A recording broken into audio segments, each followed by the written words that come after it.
Ladies, gentlemen, boys, girls, innies, outies and in-betweeners, it's me, Dan, and welcome back to another PAP Reports, The Bad Bits. It is Saturday, September 12th, 2020.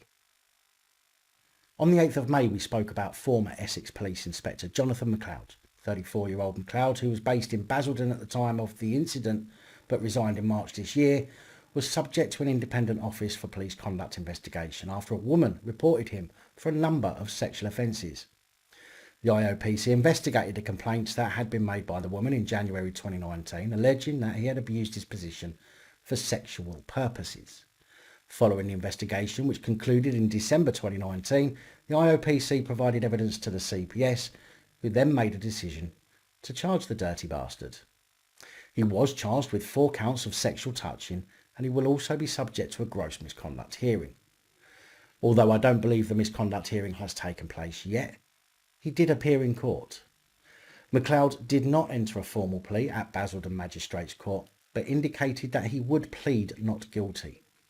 The 4 charges of sexual assault all concern the same alleged victim, a woman aged over 16. It is alleged McLeod touched her bottom on repeated occasions when she didn't want him to.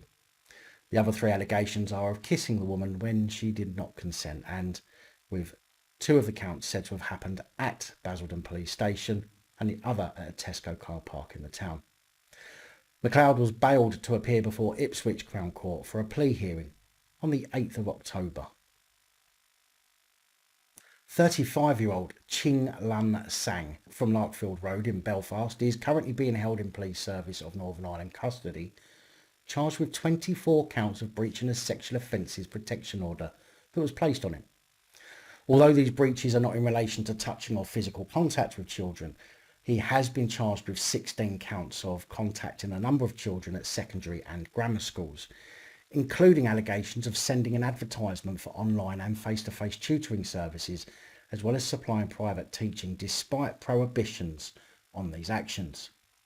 Further alleged breaches involve having a female under the age of 18 at his home address without prior approval from social services or a designated risk manager, and reactivating 2 tutoring accounts.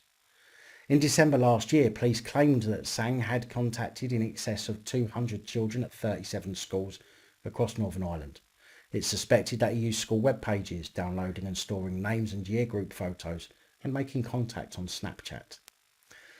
At Belfast Magistrates Court on Friday the 11th of September, a further update to the investigation was provided by the PSNI. An official said there's a number of additional charges to be put to Mr Sang. They indicated that attempts to proceed have been hindered by the access to prison during the pandemic. However, District Judge George Connor called for the prosecution to be advanced without further delay, saying we can't keep rolling over as more cases come to light. Adjourning proceedings for 4 weeks, Mr Connor added we need a definite timescale. Now, I have looked, but I'm unable to find anything at the moment to explain what the Sexual Offences Protection Order, which is the same as England's Sexual Harm Prevention Order, may relate to. Utterly sick bastard, father of 4, 54-year-old James Murphy from Palladio Road, Stonycroft, has just been given 8 months at prison by a judge in Liverpool Crown Court for a sickening series of chats with who he believed to be a 13-year-old girl. Murphy, who groomed the 13-year-old girl, who thankfully was a police decoy, saw him sending a video of himself wanking and vile chats over a 2-week period starting on July 16, 2019. The court heard he began speaking to the decoy, called Louise, on a chat room for adults using the handle Scouse42 before moving the conversation onto Kick Messenger. Louise initially told Murphy that she was being bullied at school, after which he asked her, "What size are your boobs?" and said he'd like to perform sex acts on her. Because that's a reasonable response to "I'm being bullied," isn't it? Over the following days, Murphy asked the decoy for pictures, urging her to engage in sexual video chats with him. The conversations continued over the following days, and Louise claimed she was in school and that she would not be able to speak to Murphy when her father was around, prompting him to send her his mobile number. He continued to pester her for a picture of herself, asking her to send a picture of her body if she didn't want to send one of her face. Murphy also wrote, "Do you like older guys?" called her gorgeous and said, "You have a nice bum." He also said, "I'm sorry, you've got me all horny now. Do you want me to teach you how to make love?" On July the 24th last year, Murphy also sent a video of his penis wanking himself off to the girl. After she was sent his mobile number, Louise called the number and the 54-year-old dad asked her if she'd seen his video and asked if she'd like to play with that. When police went to Murphy's home on September the 18th last year and spoke to him about the chats, he said it was stupid and now my life is over. Of course, Murphy's defence brought up mental health. Yep, that old fucking chestnut. After explaining that during the 2 weeks of messaging, Murphy's mother had become unwell and died. He said it's quite some coincidence if this behaviour isn't somehow linked to that trauma. Fuck off. If his mother died during the 2 weeks, as in after he started talking to the decoy, then it's a null fucking point. He broke the law before his mother became ill and died. So take your mental health excuse and stick it up your arse. It is a complete affront to people who do actually suffer with mental health issues.